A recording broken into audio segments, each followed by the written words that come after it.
and as you can see by the title, we are talking about Daredevil Born Again, episode 1, which released, well, for me, this morning at 1 in the morning, but last night technically. And then when we get time to it, we're going to be talking about a few Superman Up and Away updates, which if you don't know what that is, I'll briefly just say. Me, a couple of my mates and brother are making a Superman fan film, and we have a few more updates to talk about that. So, Daredevil Born Again. Oh, episode and 1. brand new day. You think we're going to have time to talk about Brand New Day? It's a possibility. Okay, if we have time, also the Spider-Man Brand New Day trailer. I need to get my notes, because I wrote notes after we watched Daredevil Born Again Season 2, Episode 1. I like to call it Season 5, because even though it's a different show, it is a continuation of the original 3 seasons that started on Netflix, which I'm sure you all know by now. I thought this episode, as a first episode, was a good start to the season in general, and it didn't feel slow. I will say I enjoyed it a lot more than pretty much every episode last season, except for maybe the first and maybe the last. I enjoyed the last 2 and the first episode. It's been so long since I watched them. I think I definitely enjoyed the first one of last season more. Yeah. But yeah, I think because we only had 1 episode to watch, where I'm pretty sure last season we had 2, didn't we? We got episode 1 and episode 2 straight away. Yeah, I think so. We did. I will say that it was really good that this episode was very quick in to show us what this season is going to entail and be like. It isn't just loads of build-up. It's a lot of setup. I will say that. This episode is so much setup. And on rewatches, it's going to be a bit boring, I think, to watch this episode again. Because it's just a lot of setup. But it's also a lot of action. It's a decent amount of action. You have action at the start of the episode and the end. In the middle, there's nothing. It's just all talking about setup.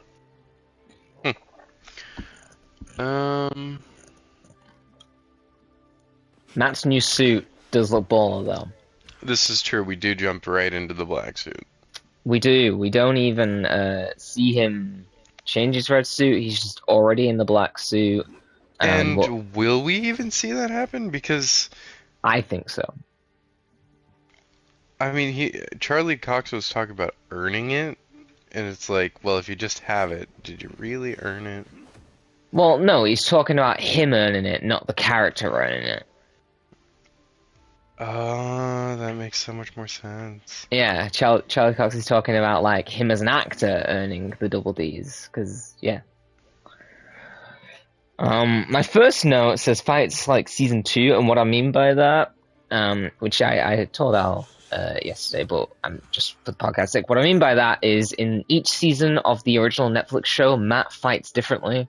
In season 1, he fights like a brawler, like a street fighter. In season 2, he fights like a ninja, and in season 3, he fights like a boxer because he's like seriously hurt his back. He can't really do twists and flips, so he's just purely focusing on his fists. This season of Born Again, he is very much doing flips and tricks, so I'm guessing he's back healed. Because he is kicking a lot, and doing double kicks and all sorts. It's very action heavy. I'm sure you've read online from a few people who've already talked about the episode, that the action is really good. I agree with that. The action is really cool to see. The billy clubs move so smoothly across the screen. Oh, that's what else I should have wrote in my note. Daredevil becomes Batman. He is Batman. Do you want to Also, talk about that a little bit? Again. I don't even know what to talk about beyond him just being super cool. Like, well, yeah, just like talking about this, like if you've ever played a Batman Arkham game, sneaking up behind people, like he's one here away from ripping off Bale. Like, Yeah. Like, are we gonna get a scene where Karen Page gets taken and then he's like, "Where is she?" I wouldn't doubt it because I don't even know. Like, he was just sneaking up on people and like, where was he even? Was that when he was going into the boat? Yeah, it's when he was on the boat and he was looking for the weapons. So the start of the episode, how it opens up is Daredevil is. I mean, I'm sure you've talked about the episode. We're not going to go the episode beat by beat because you've seen the episode. At least I'm hoping you have. But how it opens is he's on the boat and he's trying to find these guns that he knows are on board. And he acts very much like Batman by sneaking around and taking guys out one by one and doing all this cool shit. And what I really appreciate is, like you said briefly, Al, is he's kind of funny again. Like there's like a body camera, and he aims it towards like his chest to show the double D's, and then he points it towards himself, and he pulls back his fist and then punches it, like he's bragging, like, yeah, I'm Daredevil, I'm here, which I think is really cool. And it irritates Fisk, which is always fun to see. What else happens around here? Did I write anything else? That's that's after. So I mean, then isn't it just him and Karen? yeah, and the only thing I wrote there is mentions Jess by name. So Karen Page mentions that she got the names of the two people who survived on the ship by Jessica Jones. Jessica Jones told her somehow. At least we're presuming it's Jessica Jones because she just calls her Jess, which I don't know why. The only person who called her Jess was Trish. Everyone else called her Jessica, even Matt. So I don't know why she's calling her Jess, but maybe the girl pals now. Maybe Jessica Jones was like, "Hey, my blonde chick went to prison. You're gonna be my new blonde chick. Yeah, Call me Jess." they needed another blonde chick. Yeah. I would like to see Patsy return. Do we see Jessica next week? I mean, no, I don't think so. Did we see them together while he was in? Because depending on how much like black paint was on the suit, I don't know if we saw them together when he was in the suit though. Well, we know there was a fair amount of black paint. But it was a bit, like, destroyed.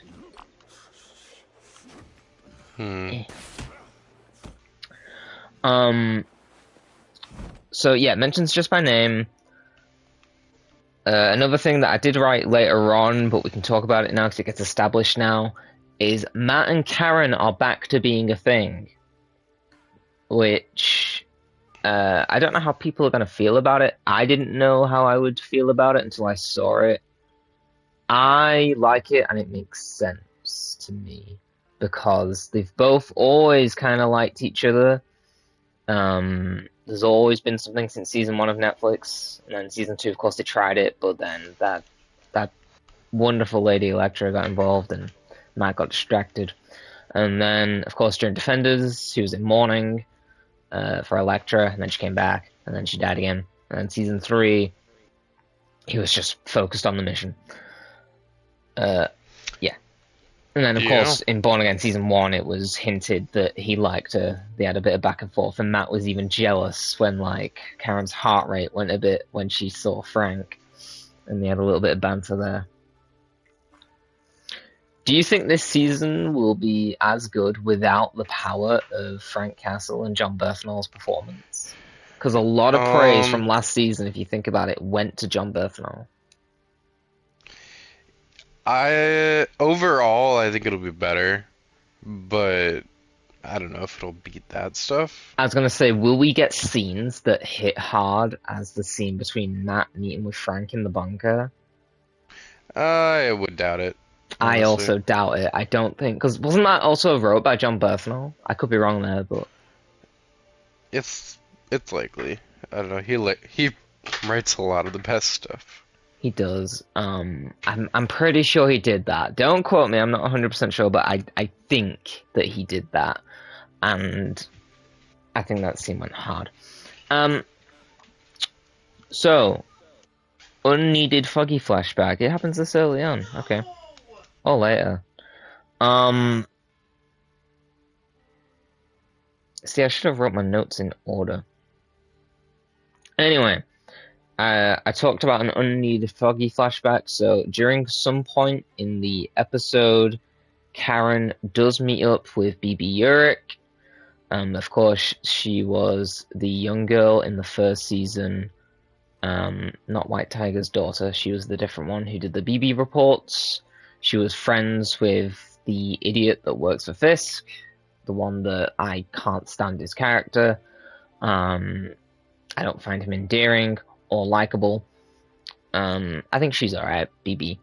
And Karen and BB have a shared moment together where they're hanging out because they're talking about how she's using this guy as a connection to Fisk without him knowing. And they have, like, what feels like a forced moment if you're an old school fan, where they very much talk about Karen's relationship to her uncle, which was Ben Urich. And they talk about the death and how Karen even blames herself. And it's a scene of exposition to just... I think it's there for specifically born-again viewers who haven't seen the Netflix show, which, why have you not? To explain to them why in this season Karen's going to care a lot for BB Urich, and I think she's even going to be overprotective of her because of the guilt she feels towards the death of Ben Urich. And if you're a new born-again viewer and you haven't seen the old one, you're going to be like, well, why is Karen so obsessed with this? Da-da-da-da-da. And I think that scene was there to explain that. However, me, who has watched Netflix stuff, it did feel very much like, we're connected. Guys, we're connected to the old show. We're mentioning Ben Urich. We even see his face pop up later on a this screen. Is true. Which is something I didn't write in my notes, that entire section, which I'm very curious about that. Yep. Unneeded. Oh, that was Karen talks about Ben Urich for New Year's. I didn't even talk about the unneeded Foggy flashback. I don't know how people are going to feel about this. I personally didn't like it, because I hate when shows do this. They flash back to Born Again Season 1, so Matt and Karen have a moment. They're sat down together, and Karen asks Matt if he misses being Matt Murdock. And Karen goes into it being like the whole Nelson Murdock page, and we flash back to the start of episode 1 of Daredevil Born Again, and we see them walk in. Prior. Yeah, you know, it's the shot from the first trailer where we see them all. It's literally that shot. I'm pretty sure they got it from the trailer. And it's just a quick 2-second shot, but it's really unneeded. You don't need it. Because people who are watching Season 2 of Born Again have definitely watched Season 1. So I don't know why they're flashing back. It's not needed. If you want to flash back to the old show, cool, do it. Why flash back to Born Again? We know, we've seen it. It was only a year ago. So I was just kind of like, okay, whatever. Like, it didn't bother me that much. It's not making me like hate the episode or whatever. But I was a bit like, fine, guess we're doing that. And I've talked a lot, and I'm going to drink my coffee, so it's up to you, big man. Pull up my notes if you need them. Where were we? Did we talk about the lawyer lady yet? No, I was saving that. I mean, I was just going down my notes, but you can talk about whatever. Sure, let me look at these notes. I didn't write them in order. Okay. I need foggy flashback, blah, blah, blah, blah, blah, blah. Okay, Matthew Lillard. Yeah. He comes in there. I don't even remember a lot of what he says, but essentially he talks to Fisk and does some stuff for him. Like he like agrees to back his plan or something. Or, yeah. From what I remember is that... See, I should really learn how politics work, but... Like, a mayor of New York or a mayor of anywhere can't just put the place on lockdown. Like, that's not how it works. You can't just do that. So the people above that came to Fisk and basically threatened him, being like, sort your shit out because of the boat sabotage that Matt did. and then we get to Matthew Lillard, which is what you were saying and can continue to say. I don't know. He was. I don't know what his deal is yet because he just essentially offered to help Fisk out essentially, or like was like threatened the guys. We don't know. Anyway, we know the he's guy gets working a for phone someone. call, and Matthew Lillard is like, you might want to answer that, and for whatever reason, the guy then is like. Yeah, you know what? We're not gonna resist you, Fisk. You could do whatever you want. But do you remember who that phone call was from? No, not remotely. Miss Fontaine, who is the same chick from Captain America. Wait, was she in Captain America: Brave New World? She was in Black Panther. She was dating. Isn't that just Val? Yeah, Val. She was dating Eric, whatever he's called, and she was also in Captain America and Winter Soldier. She helped John Wall, and of course she was in Thunderbolts. So she is behind. She is. I presume. What I'm presuming is she's in charge of Charles, and Charles is Matthew Willard's character. Did we? So is this before Thunderbolts? Then it must be. No, it's after. Because she's not in jail at the end of Thunderbolts. In fact, if anything, people are praising her. But then why is she sort of helping Fisk indirectly? Because the Thunderbolts are technically. Because it's all about PR. Like, she uses the Thunderbolts not so they do good things, because good things creates good PR. And now she's using Fisk to either get power or money or weapons or to set him up to shoot him down. We don't know yet, but she is helping Fisk for whatever reason. Interesting. At least I'm presuming it, because we know Charles is working for someone, because it starts off with him in that bar in wherever he is. There's like a landmark in the background, but I don't know. And he gets a phone call and he's like, fine, I'll do it myself. You know, he pulls the Thanos move of I'll go myself. That's when he shows up with Fisk, and then the guy gets the phone call, and it's from Miss Fontaine, who's Val.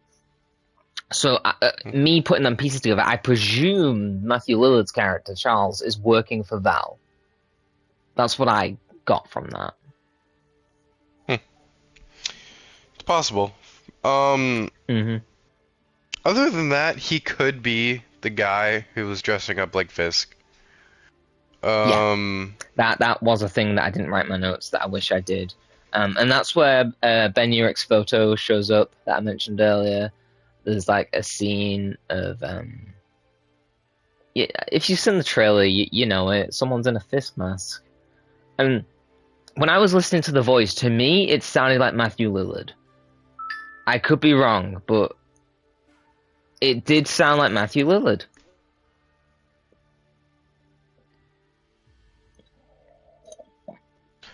I've heard people sound less like Matthew Lillard, that's for sure. So my prediction so far is the guy in the mask who is taunting Fisk and making fun of the BB reports is Matthew Lillard's character. I don't think it's a good character, because you could be like, well, this guy could technically be a good guy because he's insulting Fisk and everything and all that. I think he's just another anarchist. I think he's just there for gits and shiggles. But he's there. Oh, my phone went off. I don't want to talk about that. Yeah, I don't want to talk about that yet. Oh, Charles could be a fake name. There's a scene later on where that is definitely it's 100% set up, where he sits down with Vanessa and Fisk, and he's like, so, do we talk about shit in front of the missus, or do we not? Everyone has their own kind of deal. And then, like, Fisk says something, and then he's like, well, I meant no offense. And he's like, well, you did. You did offend. I thought it was just a really good scene. And then Vanessa, she says, like, oh, the end of the conversation is like, whatever works best for Fisk is, they set up a plan, basically, and they need to kill off a bunch of men. And then Fisk is like, it won't be traced back to me. And then Vanessa adds, or you, Mr. Charles, if that is your real name. And then he responds with this one, like he kind of like responds to it. So I, just like Al, I 100% think it's set up that Mr. Charles is not his name. It's a fake name. It's like Vecna in the final season. Well, I feel like I don't know if he would have done it if it wasn't someone like super important. Mm-hmm. Like he doesn't have to. He doesn't seem like he'd be the kind of guy to show up in like a bunch of future projects, but like No. at least a lot of season 2. Yeah. Oh, I think he could die by the end of season 2 by Fisk. I don't 100% think so, but I think it's a possibility. Karen's learning to fight. At the start of the episode, we see Matt walk through into the hideout, which is Josie's at the moment. We know eventually they're going to go to Punisher's old lair, which is where we meet Jessica Jones. But right now they're still in like a place behind Josie's, and we see Karen is learning to fight, which makes a lot of sense considering she went through technically 5 seasons, if we include Defenders, of not learning how to fight, which is kind of dumb when you think about it. But yeah, she's learning to fight, so I'm sure that'll come into play at some point. As long as it's not a Spider-Man 2, Insomniac Spider-Man 2 MJ situation, I'll be fine with it. Yeah. Because, you know, if you throw a fridge on Matt, Karen's clearly got to get involved. Oh, for sure, yeah. Mm. My next note is Matt and Karen are a thing, which we already said. You didn't say much. What do you think of Matt and Karen being a thing? It was weird for them just to be a thing, but I don't mind it. It was kind of set up last season. Yeah, but it I wouldn't say it was set up. It was sort of teased. Yes, that is. I was literally just about to say it wasn't set, but yeah, it was hinted at that there could be a thing. And then this season, like, I feel like we've almost skipped too much time. Really? Like, I think we needed one episode, like, sort of in between, and then maybe this is like not even like a full episode, like half the episode, 10 minutes even, is like before. Just kind of explaining. To be fair, what you happened. could cut this episode in half and still have all the essential scenes that you need. Yeah. In my opinion. I would, yeah. Like I said near the start, I actually like the fact this takes place a bit in the future and we're just right into it. Because first episodes can sometimes be a bit slow and boring. This one I was very entertained by. It was not slow or boring. And we haven't even talked about my favorite part of the episode yet, which has blown my mind. But we'll talk about that in a bit. Is it the violence? You already know what it is. Oh, here it is. Okay, we can talk about it now, Ethan. So we all meet our favorite girl, who is interviewing Swordsman. You remember that guy? The guy we all care about. Our beloved Jacob Duquesne. Who was, of course, captured by Fisk last season. And now he is being interviewed by Heather Glenn for some sort of thing. I can't remember the actual name of it now. Oh, a psych value. And he's just being, like, evasive and aggressive and all this bullshit. But something really interesting happens is that this music kind of plays. Heather kind of, like, glances out like she's not focused, and we see in the reflection behind Swordsman, Jacob Duquesne, Muse. We see Muse. Which was cool to see. It was nice to see Muse, who was very underused last season and shouldn't have been killed off. However, if they're doing what I think they're doing, this could be really fucking interesting. But we see Muse walk by, and then Heather snaps back to reality. Oh, there goes gravity. And then she goes back to interviewing Swordsman and kind of threatens him, being like, if you don't cooperate, these guards will just come mess you up and you'll be stuck here forever. You will never see freedom, and it was a really cool scene to see Heather kind of embrace this bit of a darker side. Like she sees Muse and boom, the darker side comes out. Which I know, I just used the words cool and Heather in the same sentence. Something that never would have happened last season. So that's cool. And I might as well talk about it all now because this was my favorite part of this episode, which is insane. Heather Glenn's story was my favorite story to follow. Later on, she is in her apartment, house, manor, whatever, and she's going through Jacob Duquesne's stuff. She gets a phone call from the shitty police officer, and he's like, I need you to mess up the results. And again, she kind of spaces out. She sees Muse stood right in front of her, and then she spaces back in. She tells the police officer, like, yeah, I'll do it. What's the effect? Like, it doesn't go exactly like that, but I'm just abbreviating. Again, I'm presuming you've seen the episode. And then he asks her on a date, and she just hangs up. She's like, fuck off. And then, I should have said this before. There was a question that she asked Jacob Duquesne, and it was, do evil spirits sometimes possess you? What a left ball question. And he kind of replies with like, what? And she's like, just answer the question. And he says no. And she has this piece of paper in front of her where she scribbled out, well, she circled or marked no. There's like two boxes, a yes box and a no box. And she uses pencil, because why use pen when you have pencil? She unmarks the no and clicks yes. Do evil spirits possess you? I could be looking into it. It might not be what I think, but I don't know if I'd call it a theory, but something I want to happen. This is something I hope. What if she becomes the next Muse? What if the evil possession of Muse takes over her and she becomes the next Muse? I would find that really interesting. Or they go to hell and save Foggy. That's completely different.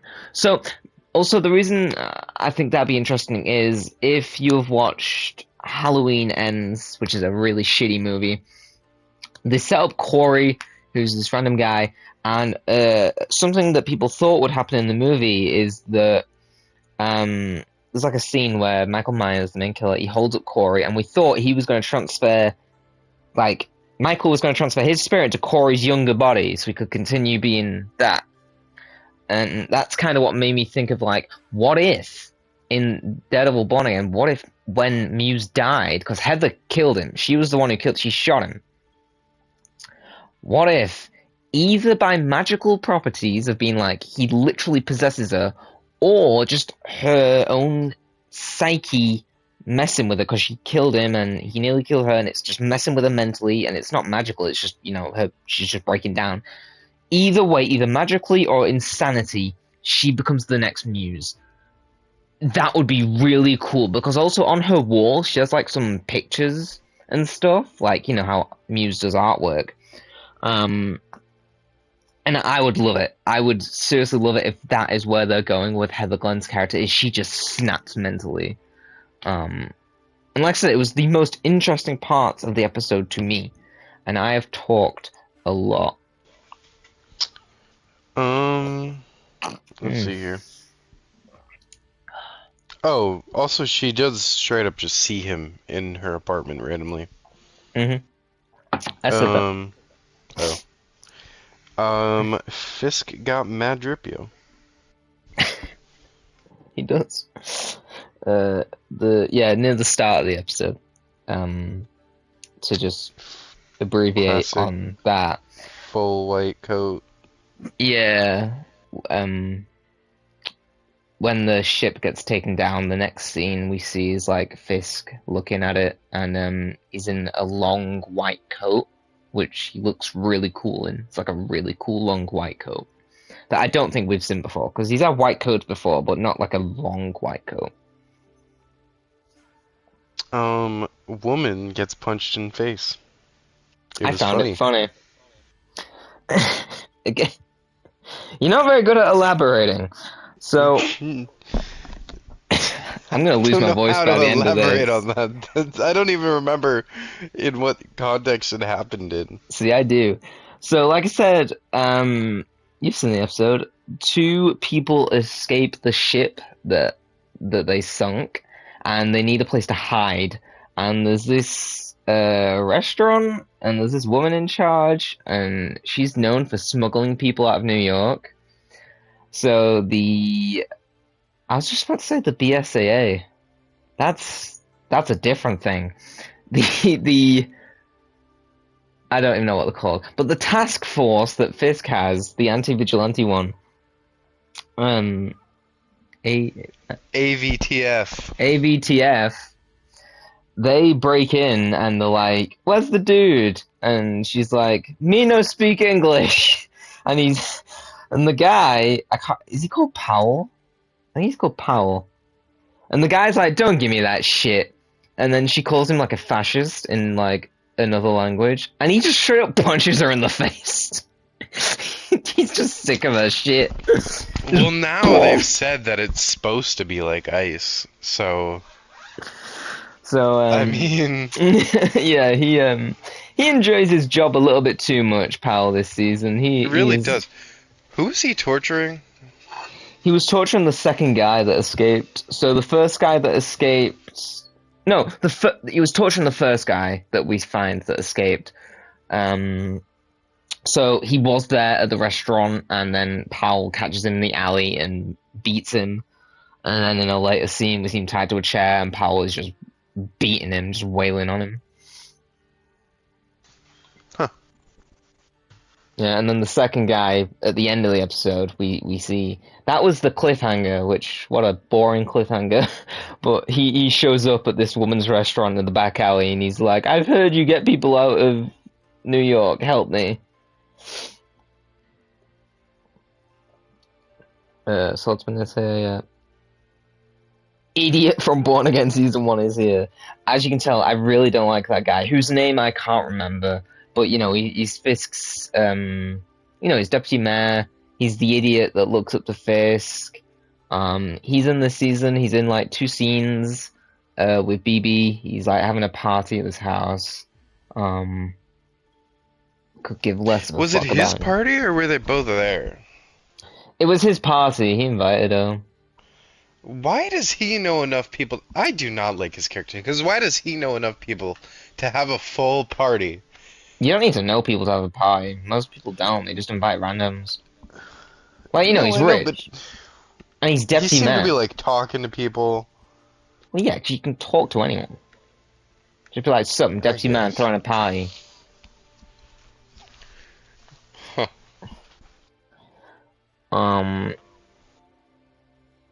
Still, Still, he's most likely gonna die. Oh, yeah! So again, a scene that I think is a bit of a setup is at this party. I blocked this out of my head, that's how boring it was, but there was one line that was interesting. He talks to BB, and she does mention, like, "How can you afford this?" And he's like, "Well, Fisk is sorting it out."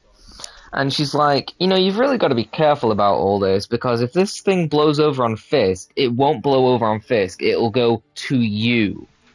And I think that's very much of a setup line of either he's gonna die, like Fisk is gonna kill him and blame him, or all of this fallout is gonna go to him and he's gonna be arrested at the end of this season. Either way, I think his character is done after this season. Thank That's good. God. I didn't really care for him that much anyway. I don't care for him at all. Not even a little bit. So yeah, that's what I was getting from that scene, which is good. BB says he's gotta be careful. Yeah, I just said that. BB News is still a thing now pro Fisk. So at the end of last season, I can't fully remember how this happened. I think it was from the idiot who kind of threatened her. He was like, you gotta be pro Fisk or this might happen. I can't remember. But now BB's reports are all pro Fisk. They always talk about how Fisk has saved New York and made it better and all that. Which is so stupid. Yeah. That's pretty much all my notes for the episode. Yeah, that's pretty much it. Yeah, other than a question that I'll pose, which I thought was interesting, is can they use Netflix footage? Because we talked about how they flashed back to Born Again footage, which was not needed. Because it was literally 8 episodes ago. 9? 9 episodes. Either way. But can they show Netflix footage, or due to whatever rights they can't? Because, I mean, they have it now. It's on Disney Plus, so... Oh. I hope they can. This is breaking news. Breaking. There's going to be a Jeff Rodeo emote in Marvel Rivals where you can do it, and then whoever the other player is can ride Jeff. That is breaking news. That is breaking pretty news. funny. Just saw it right now. We said it first. We did, didn't we? Yeah. What else? I mean, well, there's one final thing that's like a broad topic, but if you have any final notes about this specific episode, like any final thoughts, theory, anything, like state them now. I would actually give it a 7.5 out of 10. Just because it was good, the action was really well done, but there were moments that I felt were just kind of unnecessary and kind of like, oh, we're here now. Yep. But beyond that, it was really good. I agree. I agree. Actually, IGN did a review, you know, everyone's favorite source of reviews. And I actually kind of agreed with their review. Maybe it's a hot take, but I did. They gave it a 7 out of 10. That's what I would rank it. And their notes were like, there's a lot, there's maybe too many storylines going on in this first episode. Like, you have a lot to follow. There's like the Fisk stuff, and Matthew Lillard's tied into that. You have BB Urick, and the fat guy stuff. And then you got Karen mixed into there with Daredevil's storyline, and then you got the guy on the TV. What's that setting up? And Heather Glenn, which again was the most interesting story. And some of it worked well, but some of it felt like, okay, we don't really need it in this episode. This could be used later on, or not at all. I can't believe I'm about to say this, but I feel like they're gonna overuse Karen. Yeah, same. Oh my god, because I don't care about her spy stuff, like getting information from these random guys in a supermarket. Like, yeah, it just felt unnecessary. It's the MJ missions in Insomniac all over again. It's like, I don't care. They just want to give her something to do. Yeah. We're idiots. We didn't talk once about Cherry. Oh, Cherry's gonna die. So Cherry's in this episode quite a fair bit. He meets up with I forgot her name, but Matt's partner. Karen? No, not sexual partner. Work partner. It's stupid. McDuffie. It's McDuffie. Yeah. McDuffie. She's in the episode. I actually quite like her acting. She's actually, you know, when we were on about characters that we cared about in Born Again, you said Cherry, and I was like, there's no one. McDuffie is probably the closest I can say to me caring about a character. She was there, and she said fuck you to the creepy police guy. That was cool. And then she, like, badgers, is it? Yeah, it's Cherry, about where Matt is. She's really concerned about Matt, because she doesn't know he's Daredevil. So for her, Matt's just disappeared, because he's no longer being Matt Murdock. He's just fully being Daredevil, like in Season 3, except being less moody, because he's banging Karen. So, yeah, and then Cherry meets up with Matt himself, and talks about the two guys and the names. And then the final scene is Cherry meets up with I can't remember the abbreviated name. Ice bangs on Cherry's door, and they're like, open up! And he's like, fuck off. So they break his door, beat him up a little bit, ask him about why some police officers are investigating something, And then it's really funny actually because they call these police officers like, "Where are you and these loser cops doing this?" And then Cherry kind of backfires it and being like, "Which loser cops?" You know, kind of shooting back at them, which was a really cool line actually. And then sadly he gets beaten up before Matt. Then Matt arrives before they kill him. Oh, he gets beat, by the way. Like, I didn't think they would. Yeah, he gets beat. Matt shows up. Yeah. He starts beating up Ice, but Cherry's heart can't take it. And Matt is getting flashbacks to when Foggy's heart was dying. And Matt is about to lose another friend, which distracts Matt. And then he gets beat up by Ice. We are 90% sure. I was about to say Foggy's dead. I'm about 50% sure Foggy's dead. We are 90% sure Cherry is dead. Now, yeah. Before these soldiers unmask Matt, and then of course you're like, oh no, they all know who he is. Yeah, I'm like, well, they know who he is. He's Fox. Damn. I'm like, that's why this season he's undercover, because they've unmasked him. But no, they just die. They get shot in the head. And we both almost instantly they see his face. We both went to different people. You were like, maybe Frank, and I was like, Bullseye.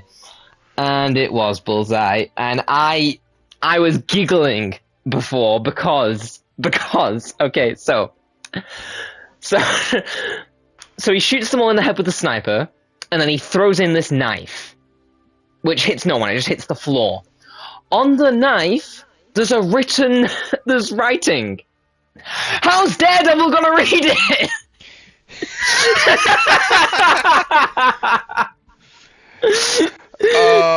It's like I can't remember what it says, but like, I saved you or whatever like that. Bullseye. How's he gonna read it? Yeah. Is it gonna, Cherry, I know you're dying, but does this thing say anything? Is there any writing on it? Is there any writing on it? Any notes? Well, he carved it in, so he'd be able to like Did he? It looked written to me. I think he carved it in. I think it's funnier to imagine he wrote it.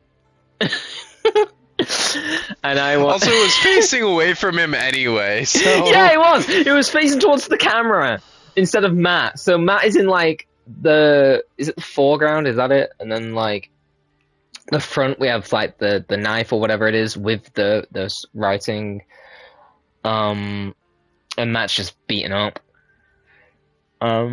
But yeah, so we're definitely gonna get Bullseye next episode. I don't think we'll get Jessica. I think we'll get Bullseye first, and then we'll get Jessica. But that did make me laugh before. I was thinking about it when I was in my kitchen, and I was like, Matt can't read that! Yeah. Yeah, that was pretty much the episode. Yeah, other than that, if you're wondering, is it as good as Netflix in terms of, like, quality? Yes.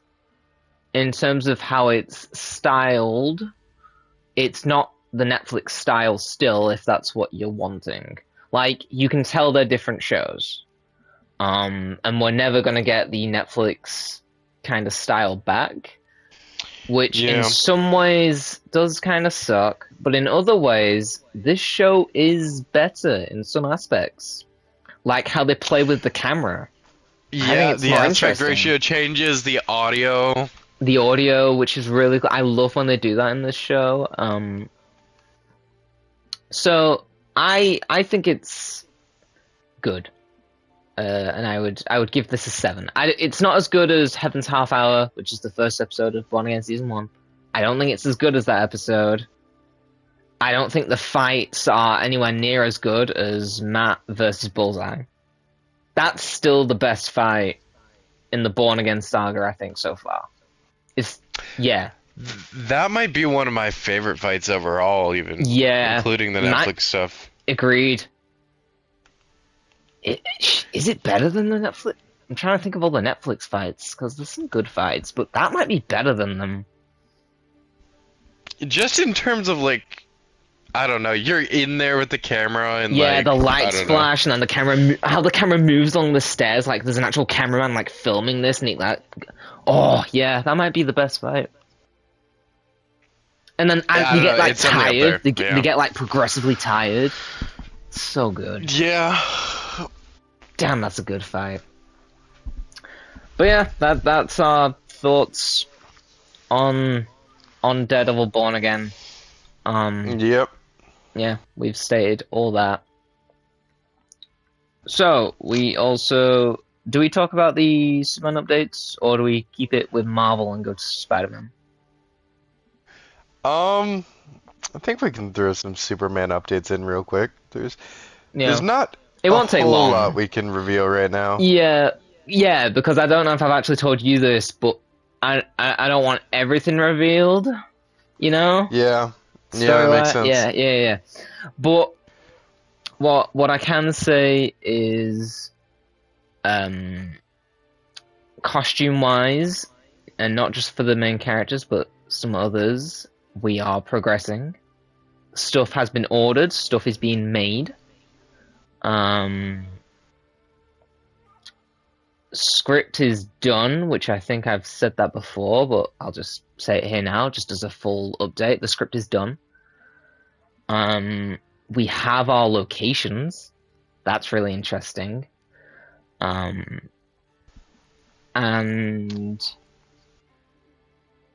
there's a few things that we might need to change.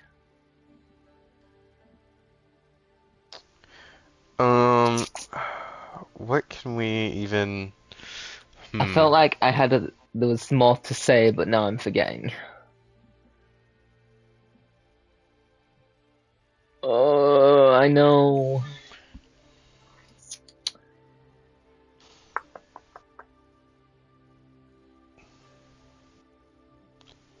Um,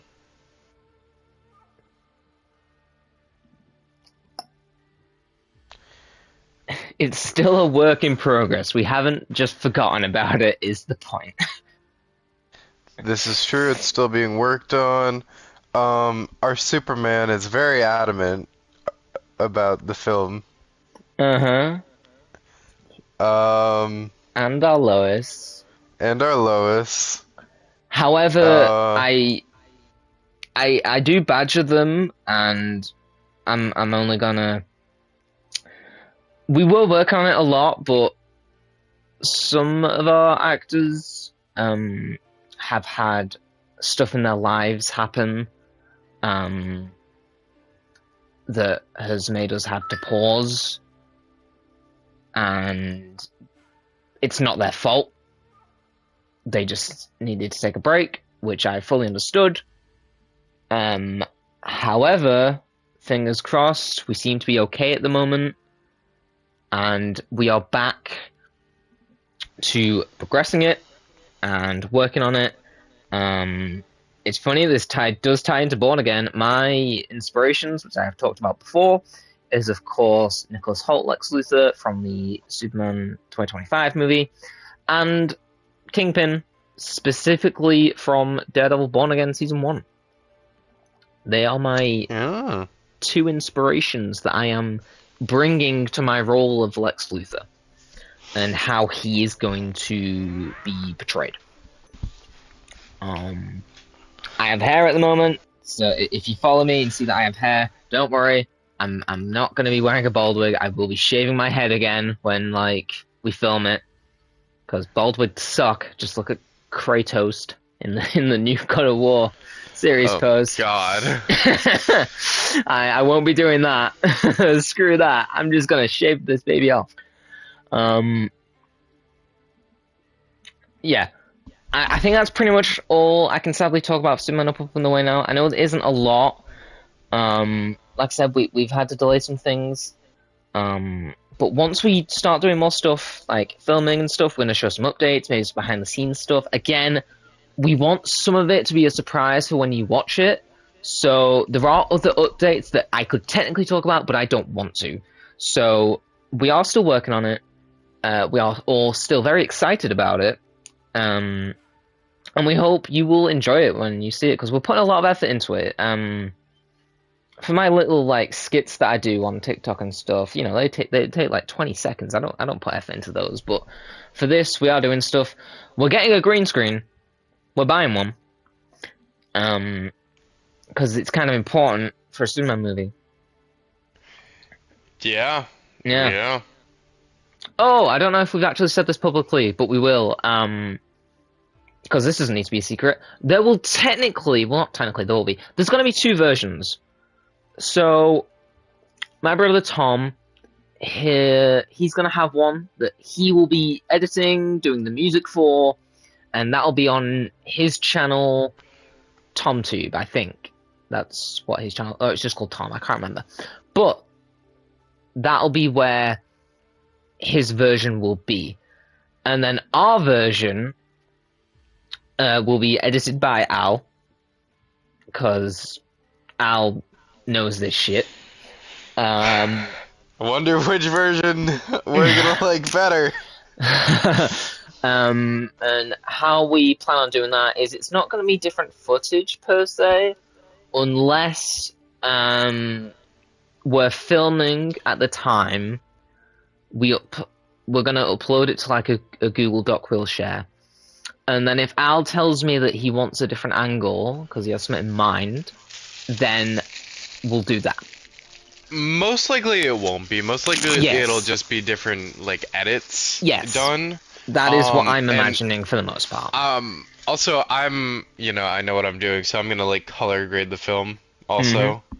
And music will be different. This is true. Now, to be fair, Al's going to get a lot of credit for everything, because again, he knows what he's doing. The only thing I'm going to really be insistent I'm involved in is music. I'm a very music person. I love music, and I want it to sound and tell a specific story with the music that we use. But again, it's very exciting to do. So yeah, there will be two versions, and of course, in our version, when you look at the description, there'll be a link to Tom's channel and his version, and vice versa. Also, final thing I'll tease, and just a little teaser, I'm not going to go into details, there will be post-credit scenes. They are different on each version. That's all I'm going to say. That's it. That's all you get. Okay. I guess we can pop back over to Marvel. Yeah. We don't have to go super in-depth to the Spider-Man trailer. Everyone's seen it. Everyone's done breakdowns already. I've got time, though. We don't need to rush it. Where's the Spider-Man skin? Let's see here. You know what? This'll do. There we go.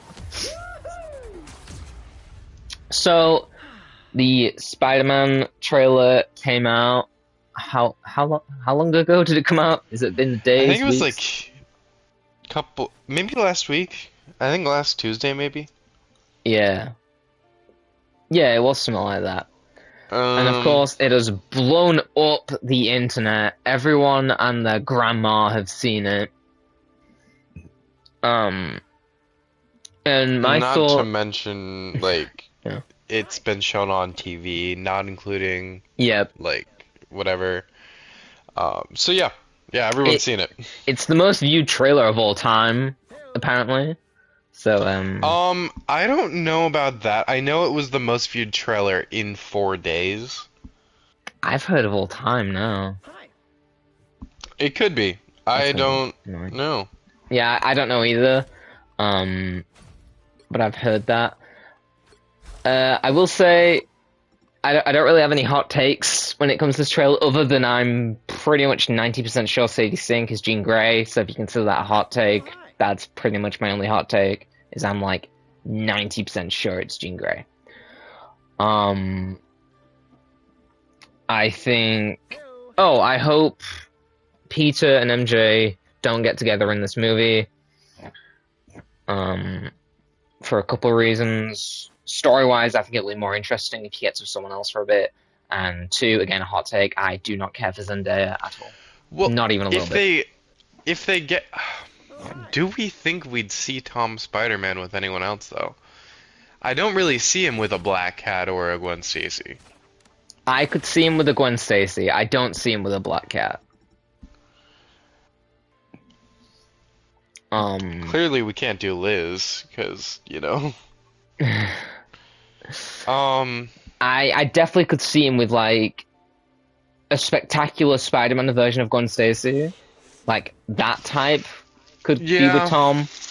I could see that. Like, I couldn't see a TASM 2 Gwen Stacy being with Tom, this is but true. Yeah, I could see a spectacular Spider-Man version of Gwen Stacy, specifically the cartoon show, not any comic run, be with like a Tom Holland Spider-Man. However, I don't think that'll happen. I think they're gonna get rid of the No Way Home ending pretty fast. Honestly, I think about the third section of this movie, MJ's gonna find out, maybe even halfway through, and then they'll be back together by the end of the movie. Which, nah, it is what it is. Like, I don't particularly like it. I'm not against it. I'm just like, nah. yeah. Um, do we think he gets the Venom symbiote? No. I would agree. No, I know the shots of him like holding his head and like because of the water and people are like, well, it's Venom because of the sound and stuff. I No, will say he's mutating, so his senses are all he going crazy. he has been wearing a lot of dark clothing.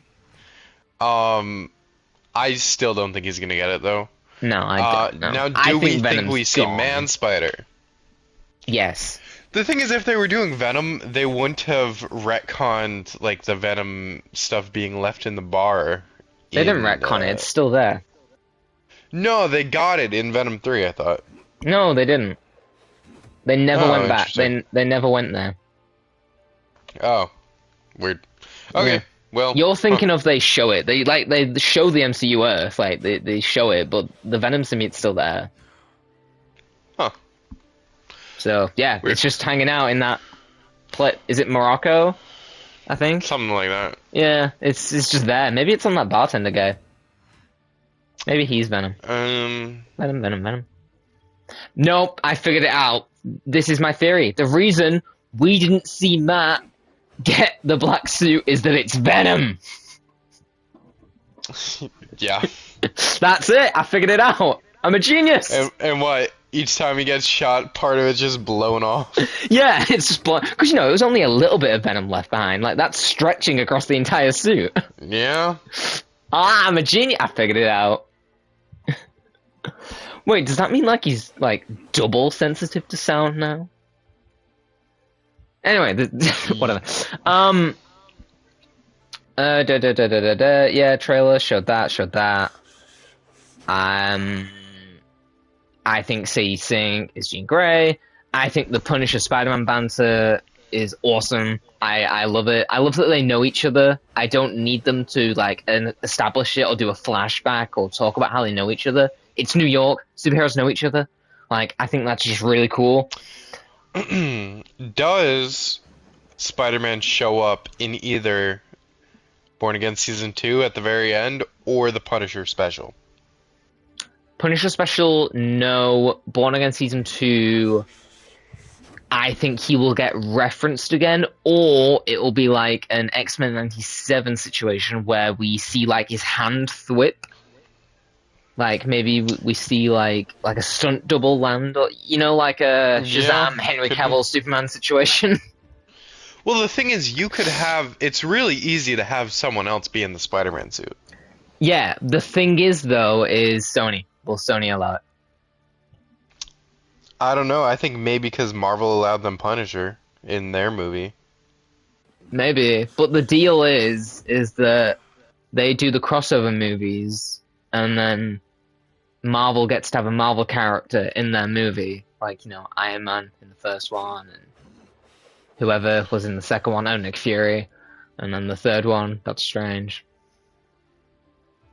and now this fourth one, we get Mark Ruffalo and Punisher.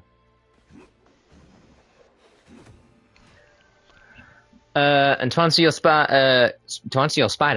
question about Man Spider, yes, I think he will show up because apparently some behind the scenes dude saw some concept art of Man Spider. Also, we know he's mutating, and there's a shot in the trailer that I saw it pointed out on New Rockstars, where when he's opening the cocoon, you see his two hands, and his left hand is way darker than his right hand, and it's not a shadow because they're equal distance together. And if you look, his left hand looks more like veiny and different. So, Yeah. yeah, I think we're gonna get Man Spider in this movie. And I think it would be really cool if Punisher hunts down Man Spider. Do we know the main villain yet?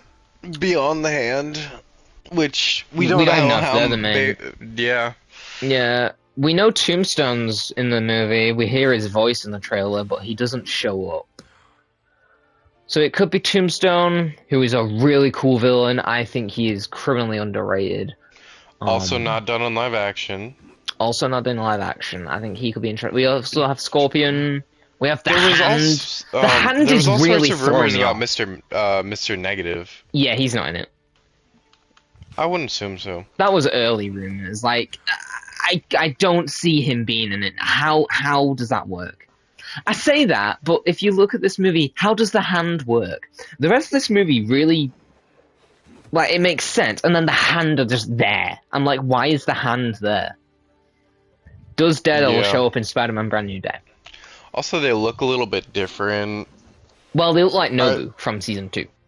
Are they gonna Because Nobu wore full red in season 2. So are they gonna bring us back to the dinosaur bones? No, they're done.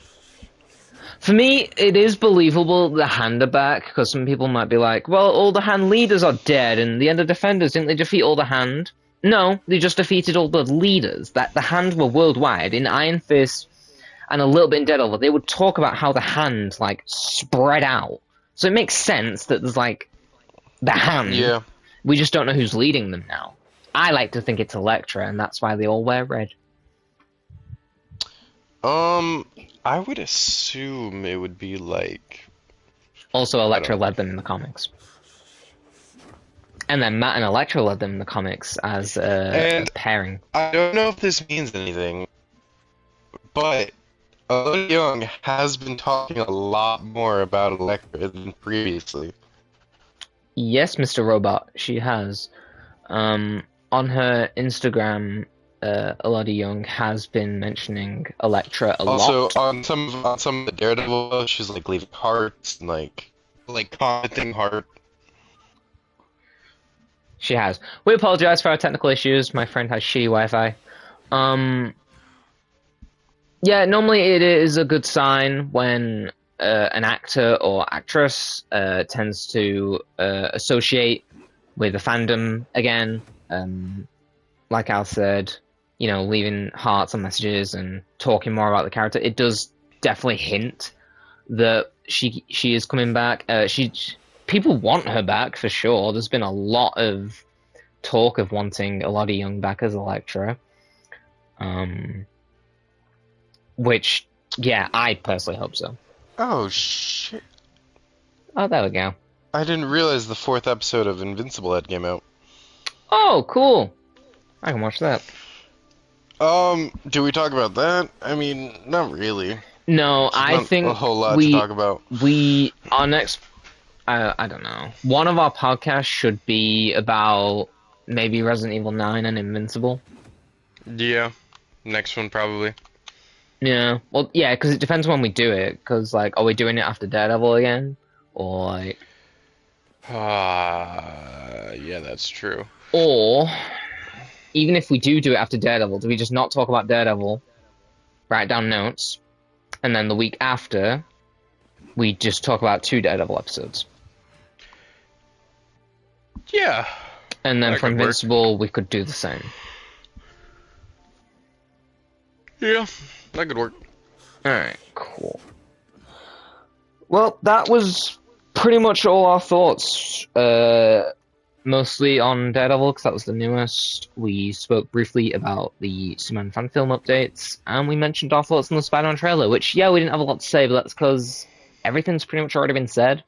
And talked about. It's a very popular topic. Spider-Man is very popular, so it's kind of all been said. Yeah. We hope you enjoyed this podcast. In future, we do plan to do facecam stuff. For now, it was just not doable. But we do plan on it. Thank you for listening if you made it this far. It's really appreciated. Yeah. Leave a like, share, Um, yeah, all all the good stuff like that. And until the next one. Till the next one.